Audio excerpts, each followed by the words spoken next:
Hip Hop 1212. This is the Button Pusher representing Grind City TV Network Roku, and you're tuned in to It's Yours Radio with legendary interviews, classic music, hosted by Donnie O and J Mo. Instead of years ago. That's weird, man. Yeah. Well, on the love line, we got with us, of course, no stranger to the show. One of my good brother, roommate, teammate, University of Maryland Eastern Shore, the Garrison Boulevard Gunner. Give you 50. Hey, listen, Simon, listen. I was talking to B-Lou, and cats don't know. They don't understand.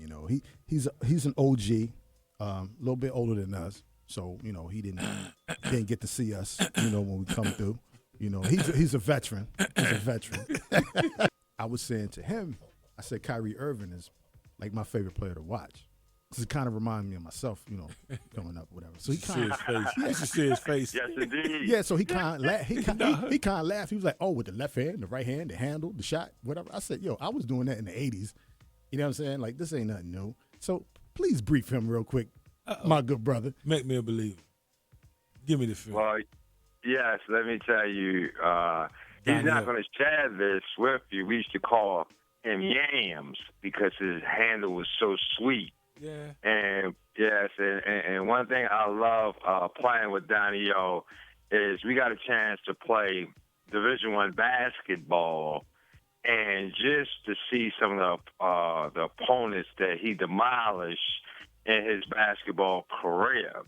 And just to see him, a lot of folks, they talk the talk, but he walks the walk. Just to see him playing in, one of the toughest environments in basketball, the pit down there in Mexico. And at the time, they had Chicago Bull NBA champion Luke Longley there. Okay. And the pit is one of the loudest places to play in America. And your boy Donnie O just put on a show. Also, I seen him dance in El Paso, and I see him dance all through the MEAC conference. So, you're sitting there with a basketball great. To me, he's a Maryland State Basketball Hall of Famer. So I'm just blessed and privileged to be able to share this microphone with a gentleman of his prestige in the basketball world. Okay. I know this was rehearsed and, and all that before you got here, but I understand that. You know what I mean? Hey, Simon, pay that brother no mind. This was co-host. I'm with you. Because you say he's dancing. So what song was he dancing off of? Oh, let me tell you something. Anything that Arena was playing, he could dance to. And what I mean by dance, I look at guys like a Kyrie Irving, and I look at his handle, and I look at the great ones like the Pearl Washingtons. Right. Those guys, we talking about ball handling skills, and also I put Steph Curry in that category, along with Donnie O, Yams, Phoenix up in that category, because these guys not only can handle the ball, they got a high basketball IQ, meaning that they don't over dribble. They know when to give the ball up, where a guy can actually score the ball. Right. And to be able to see him to be able to finish with both left hand and right hand equally, it's very, very difficult in the game. And that's hard to defend when you have a player with such a dazzling handle and can finish with both hands. Okay. All right. How much they pay you to do this? Well, my credibility, right. my credibility as a basketball icon, and being with the junior NBA and her time to play, my valuation of talent and my spoken word, kind of holds just a little bit of credibility when I'm talking about players in basketball. Okay. Now we got all that out the way. He up here, check this out, right? He up there putting the sleeve up. You don't see what I see. You know? Now, hey, Simon, look, we got the cameras in here. We getting the cameras. I just wanted to flex on the camera real quick. Yeah. We got cameras from different angles in here trying to get them straight for the YouTube. Everybody make sure you go to YouTube Live 975 and also on Facebook Live 97.5 and on Twitch Right. Live 97.5. All platforms, baby. Yeah, all platforms. And tune in, Live 97.5. And you can also go to the website, live975.com. But yeah, now that we got that out of the way, I just want to. Look, he in here sweating. Listen, my man, because I'm thinking about them days on the court. Right. Nah, but again, man, we appreciate you, good brother, for coming on the show, man, because we got some things to talk about, man. Simon Errors from Simon Says Shoot Hoops, Not Guns. Okay. And incredible program that he has in Baltimore. We were just talking about Simon right before you came on the air. We were talking about some of the issues that we're dealing with the cops, us as black men, but then also our responsibility and some of the things that we have some things that we have to deal with within ourselves. We talked about DMX.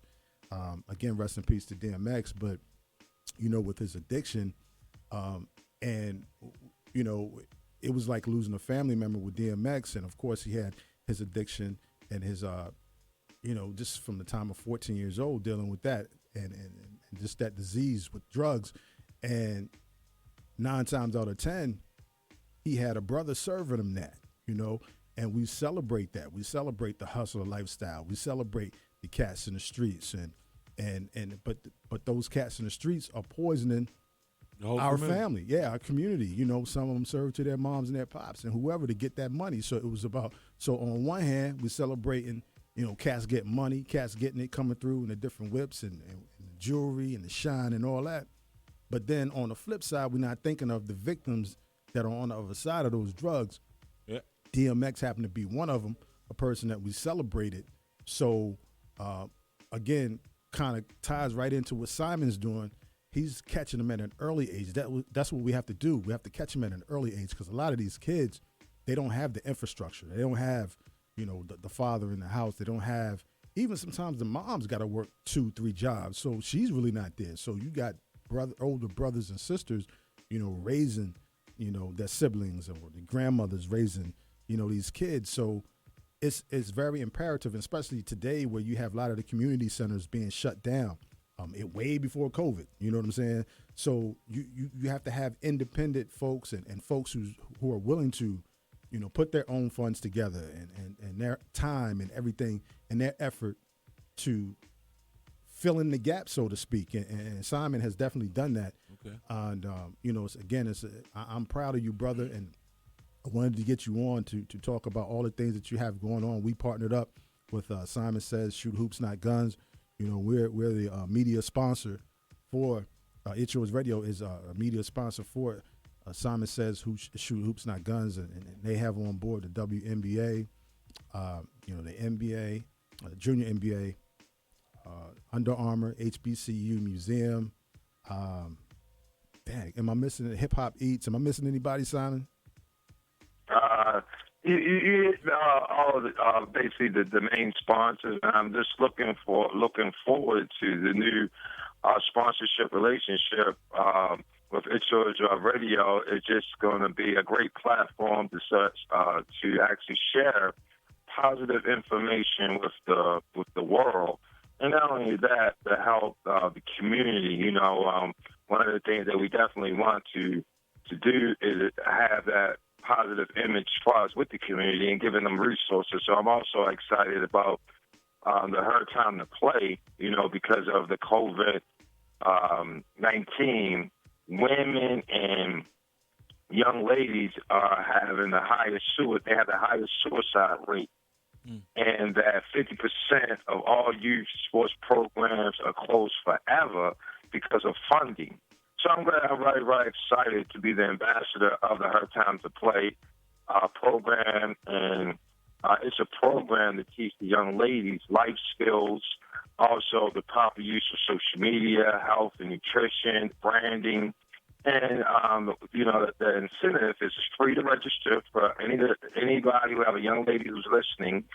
They can sign up for the program for free. They can actually connect with Daniel, and we're going to give them free headbands from the WNBA, also free bag tags, phone grip, basketballs, and all the mentorship is going to be given to, we like to call them student athletes.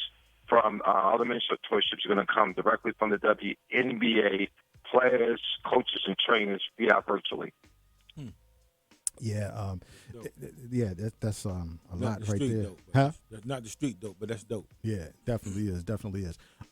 Simon, also talk about the partnership that you have with the HBCU Museum. Both of us obviously going to University of Maryland Eastern Shore and playing in the MEAC and playing in the the HBCUs and just even beyond that. But the HBCU Museum is something that I think can help propel not just the MEAC, but also you're talking about all the CIAAs, and also one of the things that you kind of see a little bit, you see it, I guess, with Deion Sanders, and now you have who's the other cat who just Eddie George, who's now at Tennessee State. Yeah, so hopefully those guys can get some of the top. I mean, it's going to be tough. It's going to be tough because we're talking about you going against $1 million programs, multi-million-dollar programs, but I think seeing some more of our faces and more of our legends. I'm going back, reaching back. Even Chris Paul, he went to Wake Forest, but he's heavily invested in the HBCUs. Yeah, so I think if our young guys and young guys and ladies can see more of that, that it would help. But I think the HBCU Museum that's located in D.C. Can help, put the HBCUs on the map and having a place where we see our own faces. We're like, wow, maybe I should, take a serious look at the HBCUs. Talk about that real quick, Simon. Okay, great. I want to give another big shout out to Leveling the Playing Field. That's another one of our sponsors, and that's what we not trying to do. That's what we're going to do is leveling the playing field for the HBCU. And I'm glad to see a lot of some of the best athletes in the world giving back and coming back and using a resource to promote HBCU schools. HBCU schools, I know for myself, it was the best decision I made because of the cultural setting that they have. And it's like a brother and sisterhood that, you can't explain. I know that we became brothers, actually playing for the University of Maryland Eastern Shore, Go Hawks. And, with the HBCU Museum, I saw that as a great opportunity to not only promote, but also educate, because a lot of our doctors and lawyers and top CEOs and entrepreneurs come from HBCUs. I know that sometimes we look at the athletic side, but let's look at the academic side, because HBCUs has produced some of the most productive citizens in the world. And let's talk about athletically. As HBCUs, got some of the most talented athletes in the world, but they just, they don't have the level playing field, maybe because of the gyms or the lack of equipment or just exposure to that program. But a lot of these great athletes coming back and using that platform and resources, I think you're going to see more folks, top athletes, I like to say student athletes, that some of the top student athletes will be attending HBCU. And with the museum, I look at it that, we should celebrate the folks who went to HBCU, because if we don't celebrate ourselves, who's going to celebrate us? And this is an opportunity to celebrate some of the great leaders that came out of HBCU school. Definitely.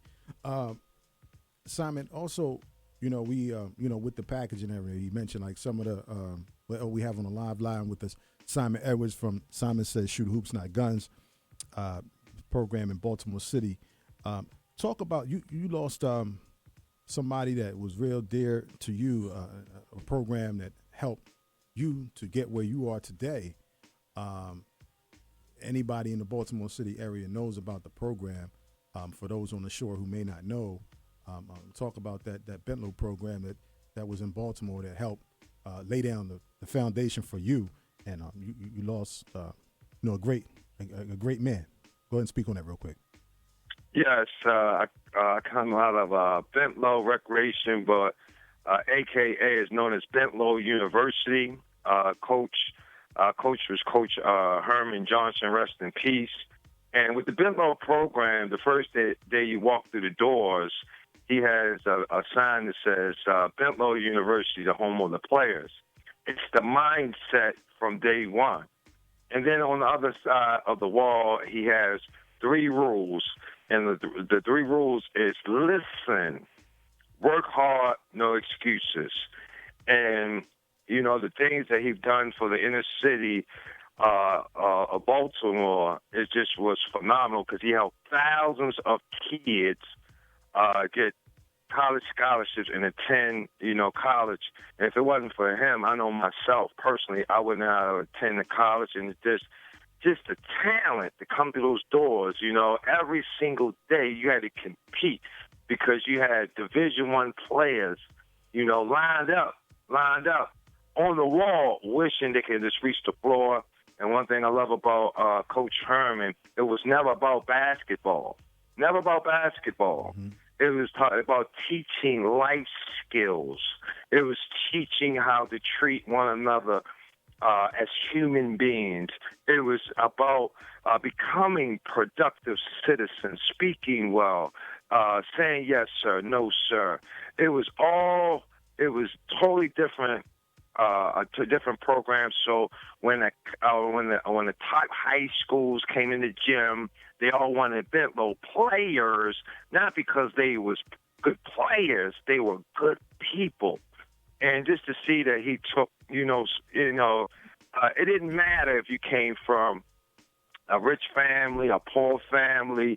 It did not matter if you didn't have the best situation. Once you walked through those gym doors, you were family. You were family. He built the tradition, and I just feel really excited and proud to be able to live in a manner which he will be proud of and continue to serve not just the Baltimore community, but people around the world. Man, great words for a great man, and just lay down the foundation. Speaking of that, now you gave me some flowers earlier, and you showed some love earlier, so I got to return it, man, just so the listeners know and understand that Simon Edwards is just not some guy who played at UMES and just he floated on through and he started this program, but like he had some major success himself. Played in the NBA Summer Pro League in Los Angeles. He played with the Clippers, and he also played with the Clippers and the Pacers, right, Simon? Yes, the Pacers. Mm-hmm. The Pacers, yeah. So, he could fill it up. Okay, he could fill it up. He can step on the court. Hey, Simon, tell him. Just real quick, Simon, tell him. When we stepped on the court, what was our mindset? We was going to get how many? 50 points. 50 points was our mentality. We getting 50. And before Simon got to UMES, he went to JUCO. To talk about that real quick, your junior college experience. Because a lot of people, they want to go straight to the top, straight from the beginning. And sometimes it doesn't work out that way for whatever the situation may be. So you might have to take a little detour to get where you want to be. And there's options for that as well. So talk about that experience real quick. Yes.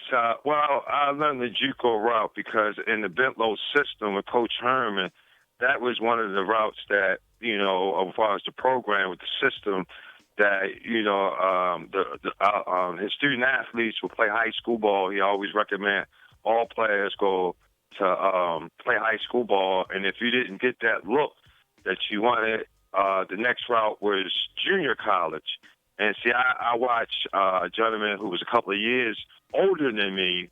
He was like my mentor, Rudy Archer, a great player that came out of our program and played at Maryland. So by going to junior college, it really helped me out. Number one, I finished high school at 17, and I was immature.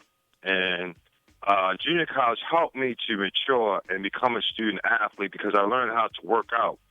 I knew how to play basketball, but I didn't know how to work out with trainers. I didn't know as far as just the things I needed to do as far as to keep my endurance up.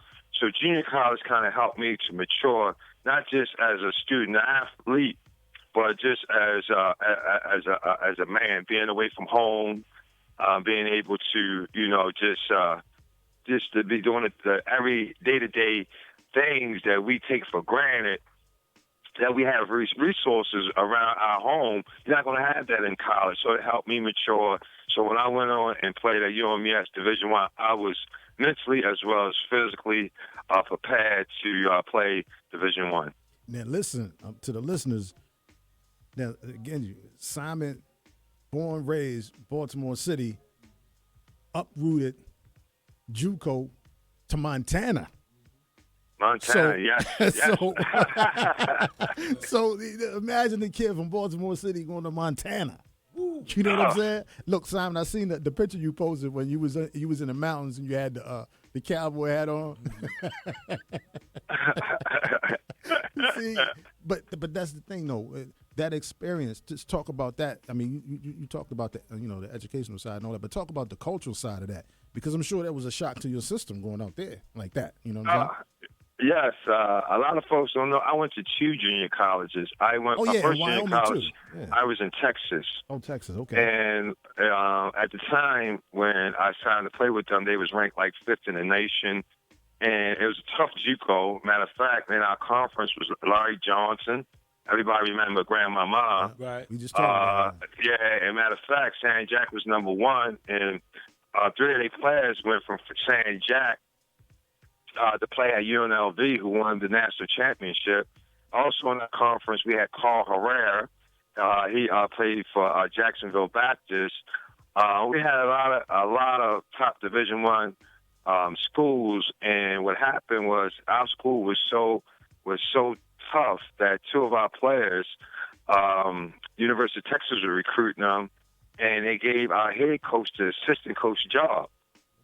So a new coach was coming in. The coach introduced me to the coach out in Montana and said, hey, I got a gunner for you. And the rest was history. And it was a culture shock going from Baltimore to Texas to Montana. Number one is it was freezing out there. When I mean freezing, I'm talking about wintertime. It was, like 20, 30 below zero. Snow all the time. Wow. And just to be able just to see mountains versus buildings, and and I had to adjust. It was a culture shock. I actually got homesick. But what kept me on track is, number one, I had a why. And my why was to live my dream of playing Division I basketball. And I wanted to make my family proud, my youth coaches proud, because they poured so much into me, as well as my community, as far as I knew that I had to be the beacon of light, in the darkness of Baltimore. And I say, if I can do it, I'm going to show a lot of other youth that they can do it. So, I had a great career there, and I swear the coach gave me the freedom to learn the game and just to be able to play. And one thing I can tell you is that all cultures can play basketball, because I never ever got a chance to play against Indians in Baltimore, but to go out in Montana and see Indians play, they got a whole different game. And I enjoy every experience to be able to go on a reservation and play basketball. Wow. And just to be able to see on a reservation how they enjoy the game is just as much as we do. Mm-hmm. And matter of fact, the games were packed on the reservation because that's the only thing to do. And it's to see that, when we would go to the reservation, they would celebrate us because we was, from out of town, and we took our time to do something that we love and share the experience with them. So Montana was great experience, made some great people, and I still have friends from today from playing ball out in Montana. Man, that's dope. We celebrated DMX on the show last week, and we're going to play a couple of DMX joints in a minute, but I want to again talk hip hop, because when we first met back in the fall of 1990, and we were roommates, and we automatically had a kinship, because I never forget. You see, I had the turntables and all that, and all the crates of records, and he was like, man, please tell me you got that Ice Cube, America's Most Wanted, America's Most. You know what I'm saying? That was, that was the joint that just dropped. Public Enemy joint had just dropped. It Takes a Nation. I mean, not Fear of a Black Planet. That just dropped, and it was a KRS joint that had just dropped that summer. Right. And so you asked me if I had all. Of course, I had them all. So I'm thinking, because when you say you were from Baltimore, so in my head, I'm thinking, oh, he probably on a club tip. You know what I'm saying? Because I got family in Baltimore, and that's what they love, the club music. You know what I'm saying? Not knowing, like, this cat is a hip-hop head like me, Right. And you remember the I think the next year we were into the Brand Nubian and Tribe and all that. We was on tour with them, B-Lou. Okay. Wherever they was at, that's where we was at. That's where we was at. So real quick, Simon, give me your favorite five. Your favorite five. Not who, people say who's the greatest or whatever, but Simon's favorite five MCs. Give me yours. We're gonna go from 5 to 1. Okay, go from 5 to 1. Yeah. Yep, 5 to 1. 5 to 1. Yep. All right. I'm gonna go at number 5. I'm gonna go with Tupac. Okay. And the reason why I go with Tupac is because, as far as his lyrics, he had some songs early in his career that kind of touched the soul, and I kind of like Tupac. Number four, I'm going to go ahead and bring somebody lyrically that I really, really enjoy. Is Kool G Rap. Big shout out to Marlon, back, yes, that was his man. I like Kool G Rap. He, to me, he don't get a lot of props, but to me, he was the first gangster rapper that told stories, and I like his delivery. I like his delivery. Number 3, I'm gonna go with Biggie. And the reason why I like Big, he was very versatile. He'll give you a party joint, then he gonna come back and he'll drop a hardcore joint. Then he would drop something that you could just sit back and just enjoy the ride. So I like Biggie, and then as far as I like Nas. Nas is number 2. As far as my favorite all-time album that stays in a rotation is Illmatic. Yes, sir. I think that's one of the best written albums, in hip hop. Nas, just as when he was 15, we was like, yo, this cat right here is gonna be one of the greatest of all time. And number one is Jay-Z. And the reason why I like Jay because Jay about my age, so I'm gonna go with the seasoned vet. And the reason why I like Jay is he took hip hop to the next level. As far as back in the day, he took hip hop from just being street corner to mainstream to TV, movies, and he made other moves using hip hop as that platform. And I just like the business moves that he made outside of hip hop, and that what makes him number 1 in my book. Man, dope. That's a dope list. I can't complain about that one, man. I can't complain about that one. No, just real quick, of course, DMX passed last weekend. Black Rob just passed as well. But this, DMX got the Baltimore connection. Once lived there. I know it, depending on the publication, where you get your information from. I've seen CBS, even USA Today. It says that he was born in Baltimore, and then some other publications said he was born in Mount Vernon. Either way, he spent a lot of time in Baltimore. Either way, growing up, and actually, the one of the songs we about to play, he shot the video right in Baltimore. We right here, and of course, his love for dogs and even like with the 4-wheelers and all that started in Baltimore. So yep. Yeah, so yep. Yes. Hip Hop 1212. This is the button pusher representing Grind City TV Network Roku, and you're tuned in to It's Yours Radio with legendary interviews, classic music, hosted by Donnie O and J Mo.